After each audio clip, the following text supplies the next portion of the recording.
ಎದುರಿಸಲಿ, ಹೇಗೆ ಪರಿಹರಿಸಲಿ? ಋಷಿಗಳ ತಪಸ್ಸು ಭಂಗ ಮಾಡಬೇಕಾದರೆ ಅದು ಹೆಣ್ಣು ಮಕ್ಕಳಿಂದ ಮಾತ್ರ ಸಾಧ್ಯ. ಇದ್ದಾಳಲ್ಲ ನಮ್ಮಲ್ಲಿ ಮೇನಕೆ, ಸಭೆಗೆ ಬರಲಿ.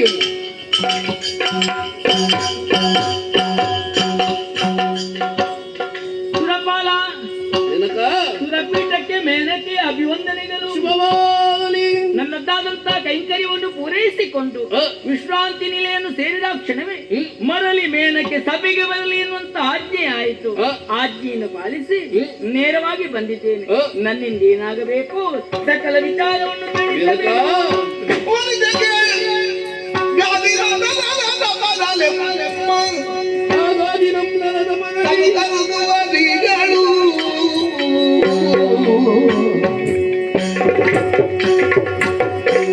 ಕನಕಾಂಗಿ ರೈದಿ ಮುನಿಯ ಮೋಹಿತೇ ಮುನಿಯಲ್ಲ ಮೋಹಿತೇನು ಕನಕಾಂಗಿ ರೈದಿ ಮುನಿಯ ಮೋಹಿತೇ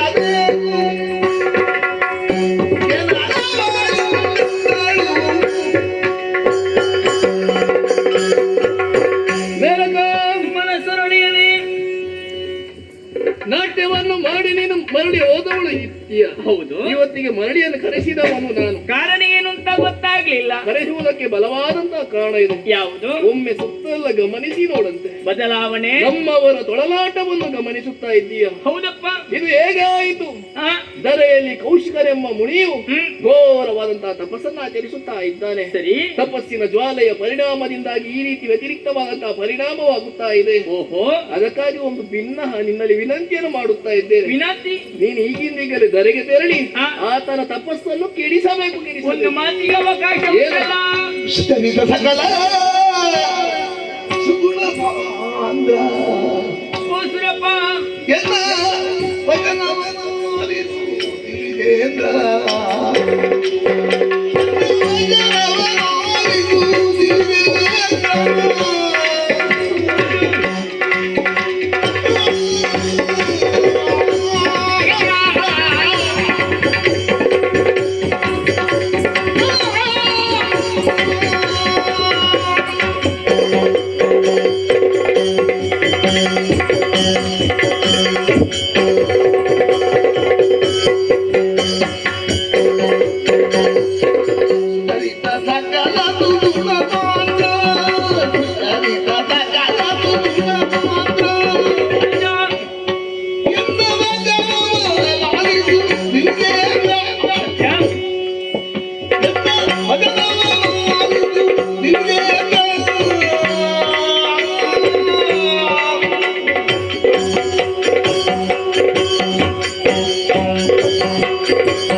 ಮನಸ್ಸನ್ನು ಹೊಂದಿದವನು ನೀನಾಗಿದ್ಯಾ. ಹ.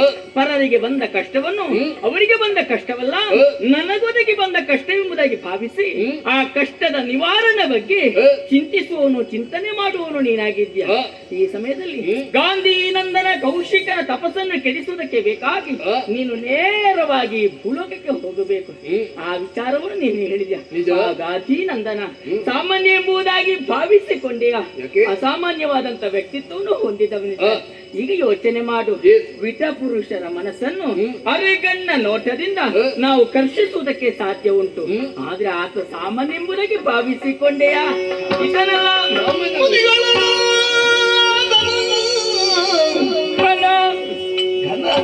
ಬಲವಂತ ಅವನು ಮುನಿಗಳೋಳಾತನು ಘನ ಬಲವಂತ ನಿಜ.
ಈ ಪುರುಷಾದಂತ ಘಟನೆ ನಿನಗೆ ನೀನು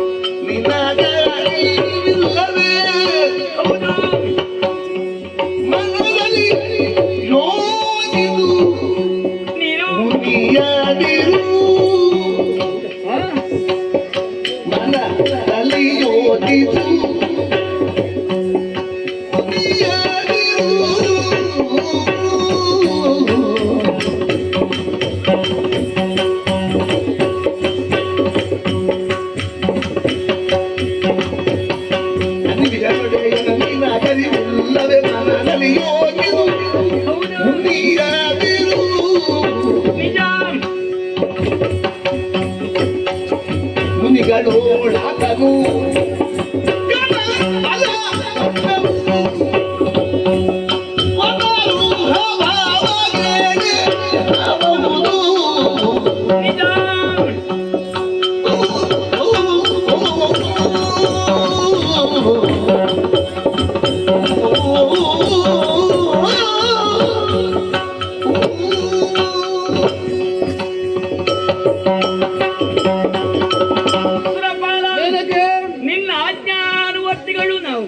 ನಿನ್ನ ಮಾತಿಗೆ ಉತ್ತರವನ್ನು ಕೊಡಬಾರದು.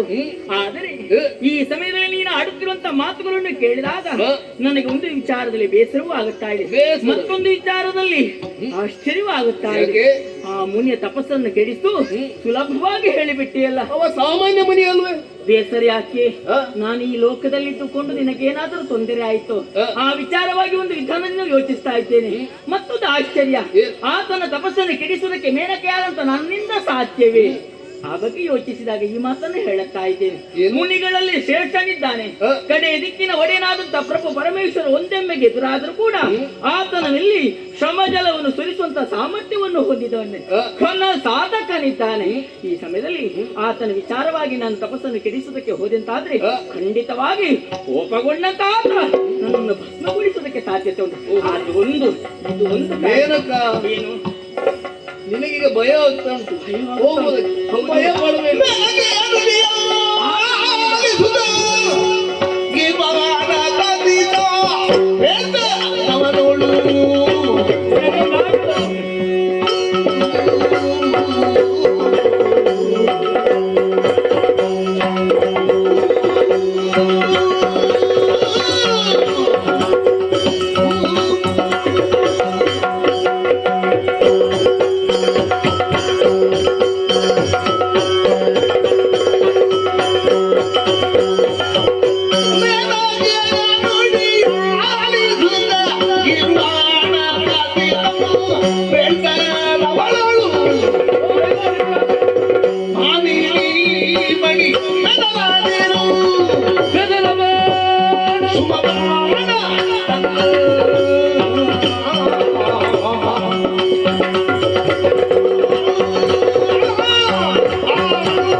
ಕೋಪಿಸಬಾರದು. ಈ ಒಂದು ಕಾರ್ಯ ಮಾತ್ರ ನನ್ನಿಂದ ಆಗದು.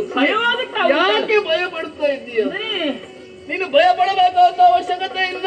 ಈ ರೀತಿಯಾದಂತ ಧೈರ್ಯವಾದಂತ ಮಾತನ್ನು ಹೇಳಬೇಕು ಅಂತಾದ್ರೆ ಕಾರಣ ಒಂದು ವಿಚಾರವಿದೆ. ಯಾವುದು? ನೀನು ಒಬ್ಬಳೇ ಹೋಗಬೇಕಾಗಿಲ್ಲ, ಆ ಜೊತೆಯಲ್ಲಿ ನೀನು ಬರ್ತೀಯ. ನಾನು ಬರುವುದಲ್ಲ.